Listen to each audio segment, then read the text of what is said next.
자, 20번 문제 한번 풀어봅시다. 자, 이 문제 같은 경우에는 일단 문제가 많이 힘들었죠. 정답률 한 20%밖에 안 됐어요. 되게 힘들었다는 얘기가 되는 거고, 뭐 힘들었어도 문제 자체가 어렵진 않았고 계산 과정이라든가 이런 것들이 조금 여러 단계를 거쳐야 되는 문제였다고 생각을 하시면 될 것 같아. 자, 어쨌든 한번 풀어봅시다. 자, 이 문제 보시면 일단 반응식에서 누구의 개수를 안 알려주고 있니? B의 개수를 안 알려주고 있죠. 자, 그 다음에 힌트가 하나 나와 있네. 분자량은 누가 더 크다고 나와 있어요? B가 A보다 크다라고 알려주고 있습니다. 그리고 나서 표를 한번 봅시다. 표를 보면 반응물의 전체 질량이 나와 있고요. 남은 물질의 전체 질량이 아니라 남은 반응물의 질량이야. A 아니면 B 둘 중에 하나 남았을 거 아니야. 남은 놈의 질량이 된다는 얘기가 되겠지. 자, 그러면 우리가 이제 첫 번째로 여기까지는 다들 했을 것 같아. 그죠? 첫 번째로 알 수 있는 게 뭐냐면 C의 질량을 알 수가 있어요. 어떻게? 자, 14g이 반응했는데 4g이 남은 물질이 있대. 그럼 당연히 C는 몇 g이 생성되겠어? 10g이 생성되겠죠. 질량 보존의 법칙에 의해서 14g 중에 4g이 남았으니까 C는 10g이 남은 거. 그 다음에 실험 2에서는 18g 중에 8g이 남았으니까 C는 몇 g이 생성된 거겠어요? 10g이 생성된 거고, 실험 3에서는 24g 중에 4g이 남아있으니까 당연히 몇 g이 C가 만들어진 거야? 20g의 C가 만들어진 거겠네. 오케이. 자, 그래서 C의 질량이 1대 1대 2가 나왔다라는 걸로부터 우리가 실험 1, 2에서 생성된 C의 질량은 같고 실험 3에서는 생성된 C의 질량이 몇 배구나? 2배구나 라는 사실을 알 수가 있었지. 여기까지는 됐죠. 자, 그러면 두 번째 알 수 있는 건 뭐냐면 C의 질량비가 1대 1대 2라는 얘기는 C가 몇 대 몇 대 몇의 몰수비로 생성된 거야. 실험 1에서 C몰이 만들어졌다면 실험 2에서는 몇 C몰이 만들어졌을까? 2C몰. 실험 3에서는 몇 몰이 2C몰이라니. 10g 10g이니까 실험 2에서도 몇 몰이 만들어졌을까? C몰이 만들어졌을 거고, 실험 3에서는 몇 C몰이 만들어졌어? 2C몰이 만들어졌어. 여기까지는 아시겠죠? 자, 그러면 이제 이걸 알 수가 있어. 뭘 알 수가 있냐면 남은 물질이 A인지 B인지를 찾을 수가 있다는 거지. 자, 실험 1을 보면 남은 물질이 A인지 B인지 모르지만 4g이 남아있고, 실험 2에서는 남은 물질이 A인지 B인지 모르지만 몇 g이 남아있어? 8g이 남아있어. 만약에 실험 1, 2에서 같은 물질이 남아있다고 한번 가정을 해보자. 그러면 어떤 사건이 벌어지냐면 A든 B든 상관없어. 실험 1에서도 A가 남았고 실험 2에서도 A가 남았다고 쳐봐. 그러면 A가 4g 남았다는 얘기는 질량이 A가 4g, A가 8g 남았다는 얘기는 여기에 만약에 A몰이 있다면 여기 몇 A몰이 있다는 얘기가 되겠어? 2A몰이 있다는 말이 되겠지. 그러면 A몰하고 2A몰이 반응하지 않고 남아있는 거고, 전체 기체 부피가 V에 2V라고 나와 있으면 몰수비가 몇 대 몇이 돼야 되겠니? 1대 2가 돼야 되겠지. 남아있는 물질의 몰수비가. 그럼 실험 1에서는 A가 A몰, C가 C몰이 있으니까 A몰, C몰이 남아있어. A몰과 C몰이 남아있고, 실험 2에서는 2A몰과 C몰이 남아있는데 이게 몇 대 몇이 돼야 돼? 1대 2가 돼야 돼. 절대로 이런 상황이 가능하니 불가능하니? 불가능하죠. 왜냐면 이걸 2배를 해서 이거랑 같아질 수 있는 방법은 절대 없는 거야. 그러므로 실험 1과 2에서는 절대로 같은 물질이 아니다. 그럼 누가 A고 누가 B가 돼야 되느냐?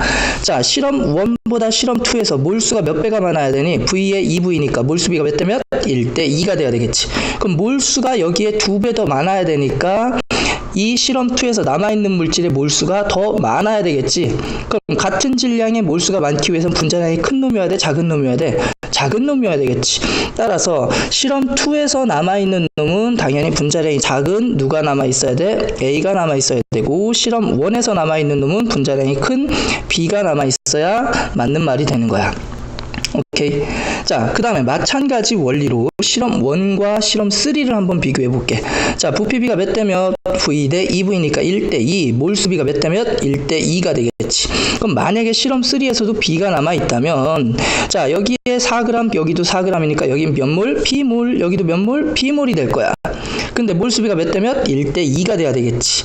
그럼 B 더하기 C의 몰수의 합과 B 더하기 2C 몰수의 합이 몇 대 몇? 1대 2가 돼야 되는데, 그렇게 될 수 있다 없다? 없다. 따라서 여긴 B가 아니라 당연히 누가 돼야 된다? A가 되어야 된다 라는 걸 우리가 알 수가 있겠지.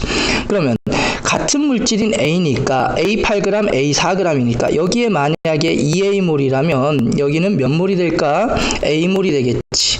근데 뭐가 같아요? 부피가 같아. 그럼 몰수가 같아 라는 말이 되겠지. 몰수가 같으니까 어떤 결론을 내릴 수가 있냐면, 자, 실험 2에서 남아있는 물질은 2A 더하기 C몰이 남아있죠. 그죠? 실험 3에서는 A 더하기 2C몰이 남아있어. 근데 이 둘의 부피가 같은 거니까 몰수가 같은 거죠. 따라서 이 둘이 같아야 돼. 그럼 결론적으로 2A 더하기 C하고 A 더하기 2C가 같다는 얘기는 A하고 뭐가 같은 거야? C가 같은 거야 라고 우리가 얘기를 할 수가 있겠지. 이해되시죠? 자, 그렇다면 A하고 C가 같은 거니까 쌤이 좀 계산을 좀 편하게 하려고 숫자를 대입을 해버릴게. 그냥 어차피 우린 비율을 구하는 거니까. 그럼 C를 우리가 2라고 한번 가정을 해볼게. 그럼 A도 얼마가 되겠어요? 2가 되겠죠. 오케이. 소수점이 나올 것 같아서 그냥 2로 대입하는 거야. 그럼 A하고 C를 둘 다 2로 대입을 했으니까 C가 2라고 놓으면은 2, 2, 4가 되겠죠. 오케이. C가 여기 2몰, 여기도 2몰, 여기는 C가 몇 몰이 있는 거야? 4몰이 있는 거야. 이해되시죠? 그럼 A도 몇 몰이라고 했어요? 2몰이라고 했으니까 여기는 A가 몇 몰이 남아있어요? 4몰이 남아있고 여기는 A가 2몰이 남아있어 라고 얘기를 해줄 수가 있겠죠. 됐어요? 자, 그러면 실험 2에서는 A 4몰에 C 2몰이 있으니까 총 6몰.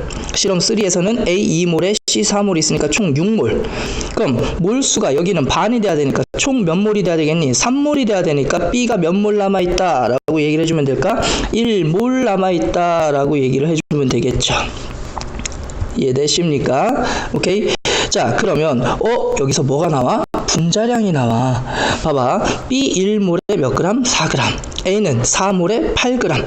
그 다음에 A는 2몰에 몇 그램? 4g. C는 2몰에 10g. 오케이? 4몰에 20g. 이렇게 얘기를 할 수가 있겠지. 그럼 분자량 구할 수 있니 없니? 있죠, 당연히.